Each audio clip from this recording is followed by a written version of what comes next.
We covered a lot of ground when it comes to foundations of design systems. You now know how to approach design systems, how to start building them, what are the things to consider, how it's going to evolve. So when you're building some of the screens, you're going to know like, ooh, now I have another need. I didn't have that before. Let's introduce this into the design system and let's kind of document it. Now, we didn't cover the documentation part, and this is what this video is about, but we're not going to do it from scratch. Again, this is the process that takes a lot of time. So in here, we can see some of our foundational elements. We've managed to use auto layout and styles and create a consistent set of UI elements that we can now use to design maybe like a simple form, and that's actually what we're going to do in the next video. But basically what I wanted to show you is that now you understand the basics of everything that you need to know when it comes to working with Figma. You know how to approach things, how to keep things consistent. A big part that's missing is how to actually turn this into a design system, and how to approach documenting things, and how to approach using it within your team. So I'm gonna kind of showcase our internal project that we have, that we are working on with a client here at Supercharged Design. Again, a lot of the things are going to be blurred because of those reasons, but I just want to show you one way to build it. So you can see in here, when it comes to typography, there is actually 3 files that I'm going to quickly walk you through. Shared styles is kind of the foundations, the typography, the colors, the icons, anything else that's kind of used in multiple platforms. And for this specific client, we're working on desktop and also mobile apps. So there is like a big web platform and mobile applications that we're covering. So actually how we have things structured is there is this one shared styles file. This contains all of those foundational elements that are then dragged into other libraries, one for desktop and one for mobile apps. So you can see in here that everything is structured and everything is documented. When it comes to typography, you can see all of the things, what they're used for, if there are any notes. For example, like monospace numbers are used in this typeface. When it comes to colors, again, the same thing. In here, you're going to see a different approach. So instead of us actually using shades, in this project, we're using transparencies of colors, because we have a lot of like white and gray backgrounds working together. And when you overlay a color that's very saturated, like maybe this blue one, you're gonna turn it into and it's gonna work on a gray background. It's not gonna be as pretty as it can be. Icons in here, they're just material design icons, so you can easily notice that if you've ever used those, and so on. After that, let's move on to actual documentation of these. So in here, you can see spacing rules, you can see things like border radius, you can see layout rules. All of those things that we kind of covered and already discussed are now documented for our developers. And you can see, depending on the screen size, some of the things are going to change. So in here, you can see that maybe the margins in here changed, the sidebar stayed the same, and the columns are maybe bigger or they're not. You can see all of those things in here. And if you're a developer, this is going to help you understand how to structure the grid that's going to be used. Icons, shadows, all of those things are in our file right now, but they're not really documented. So you can see how this approach is actually going to help anyone, even a beginner, understand what are the actual differences in here. So that's one of the things that is missing, and honestly, that takes forever to kind of explain you all of the logic and decisions behind it. Again, this is not a course where we are trying to build a full-blown design system. If you'd like one, let us know. But in here, you can see how we approach documenting components. So things like buttons, we have a large button and a small button. What are the differences? You can see the padding. Everything is kind of visually explained to anyone who has to develop these as reusable elements. And then developers can use tools like Storybook to ensure that documentation works on their side, and we can kind of play around and test all of these elements in there. So you can see that primary, there is a little description on when it's used, secondary buttons, destructive buttons, warning or recording buttons or things like that. All of those things are structured. Text input fields and drop downs, drop down lists, checkboxes and radio buttons, everything from the corner radius, everything's documented, everything's visually explained. There are reasons behind when you're going to use something like a toggle versus an options toggle like this.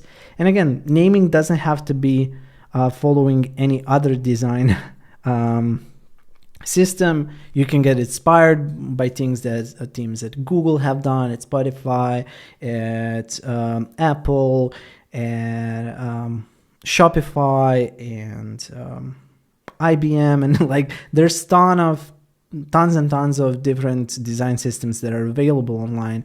Honestly, if you go to community, you can find design systems from a lot of different companies that are sharing things. Recently, as a team, we were at a conference, and we were attending a workshop by the team at Kiwi Design,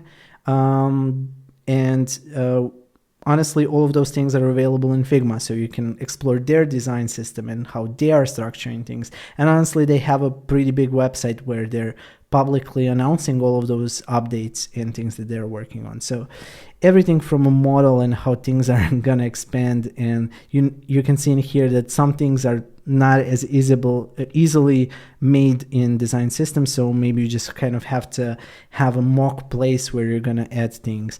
Calendars, like anything that your particular platform or application or whatever product you're working on is going to require, you can then turn into a component if it's a reusable element that needs to be consistently used. So things like tags, all of those things you can create and document and keep consistent to speed up your workflow, but also the workflow of the entire team. Toast notifications, how they appear, why they appear, if there's more of them, how they are spaced, what happens if they have a button, what happens if they have a paragraph in here, how does all of that work, and you can kind of drag it around and see how extensive you can be when it comes to planning your component. So in here, I can switch it to a success toast message, warning toast message, error toast message, regular toast message. Is there a description? Is there not a description? If it is, you can change it in here. You can change the title. You can change the icons in here. Does it have a button? Does it not have a button? Is it a small button? Is it a large button? Like all of those things are basically in here because you're nesting elements. So I know that we haven't gone like too deep into things, but all of the concepts that we've learned in the previous lessons are going to help you do things like this, where you can go inside and kind of nest a component inside of a component. So in here you can see that basically there is a button which is its own component that's nested into a component like this. And with the new features in Figma where you can actually show all of the nested elements outside like this, you don't ever have to drill down and kind of double click into things to change them. And you can really see the power of Figma like this. Again, documentation like this takes time, takes planning, takes a lot of teamwork to ensure that it's going to be used as planned. And there might be other components that you haven't actually documented at all right now. With tables, maybe you have a couple of different ways that you're using tables. So besides the table anatomy, maybe you want to also have elements that you're kind of reusing as a team, and you can just drag them into your designs directly. And when it comes to components, that's kind of the part where you might not be as structured, but you spend time to document all of your decisions and things like spacings and components. So if your components page is a mess, that's completely fine as well. Again, there are different approaches. I've seen design systems where all of the components are spread out into pages. So instead of just keeping all of them in one place, You have them page by page, and that's fine. It really depends on the size of your project, the size of your team, how often do you have the time to update things and kind of ensure that you're documenting everything. All of those things need to be considered when you're working with design systems. And when it comes to other things, maybe for the mobile app components, you just need to introduce a couple of new elements, but basically everything else can be reused from the desktop side, and that's perfect as well. You can see how you can go inside in here and maybe just like remove a couple of items and everything responds. So that's the power of Figma, like taking into account everything that we learned about auto layout, styles, components, and reusability, and make yourself the most efficient Figma user there is. Again, if your project is really small, just like a week or two, maybe don't worry about components at all. If your project is something that's going to take a couple of months, again, components are going to help you a lot, because there's most likely going to be a lot of back and forth with reviews, and you can quickly update things in multiple places if you use components. But don't just create components and design systems for the sake of it. Try to figure out when you need things and how to best introduce them and kind of make it a part of your workflow. If it's going to take you too much time and there's not a lot of words into spending that time that way, maybe it's better to skip it. So I just wanted to walk you through an example of something that we've worked on versus something that you can easily find online, because there's tons of again, different design systems that are available to you to explore online, and you can see how those are handled.